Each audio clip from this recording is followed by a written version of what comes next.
I'm going to show you exactly how I edited this video.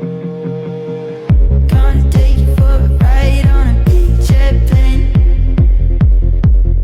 Let's get into it. The first thing you're going to want to do is import them into an editing app. I personally use InShot, and then I select all the clips that I need to edit and then import them. Now what you do is crop each video in. If you look at the vertical little white rectangle, I am dragging that to the right. So I'm dragging everything to the right to delete it, and I'm waiting until I get a shot that I think would look good in my video.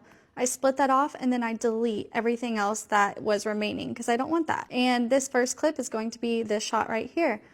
Now I do the same thing. I go and I crop into the part of the video that I want to actually show. And I do this with everything. And no, I'm not editing to music quite yet because this first round, when I go to edit, I'm really just narrowing down any potential shots that I got. So then I can know what song would be best after I pre-cut everything. So in a nutshell, go find the part of the video that you might want to show in your final video and split that off into its own little individual clip and then delete all of the unnecessary footage that you don't want. And because I get asked a lot, the way that I am quote unquote zooming in on the Hollywood sign, I was just driving and this is just one single shot. But what I do is I go get like half of a second of each time I'm getting a little closer to the Hollywood sign, and I will split that off into its own clip. So as you can see, I'm just going and deleting a lot of this footage, but after a few seconds, I'm like, oh, I'm gonna go split this off, and then it looks like it's just jump cutting closer and closer to the Hollywood sign. Now, once I'm done with all those edits, I save it as a draft, and then I actually go make a copy, and there's a reason I do this because sometimes I don't like the song I choose.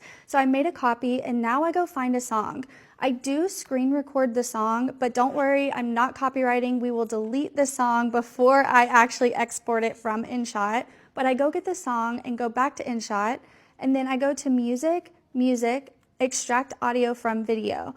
And I choose the song that I just screen recorded, and I drag it until it starts exactly when the song starts. If you look, you'll see the pause sign. I rename it with the song it is in TikTok, and then I save it. And now I can go in and actually trim down each one of those edits so that they're on beat with the song that I chose. Again, that's why I make a copy of this draft, because sometimes I choose a song that I don't like. So now I'm just going in and I'm being super nitpicky. I am making sure everything's on beat, and it just makes this process so much easier when I already have everything pre-cut and trimmed down. But the last thing I will tell you is before you export this video, make sure you delete the audio. Again, we want to use the audio within the actual app. And I always export at 30 frames per second because if you don't, then the platform will, and it'll make your video super low quality. Hope that helps.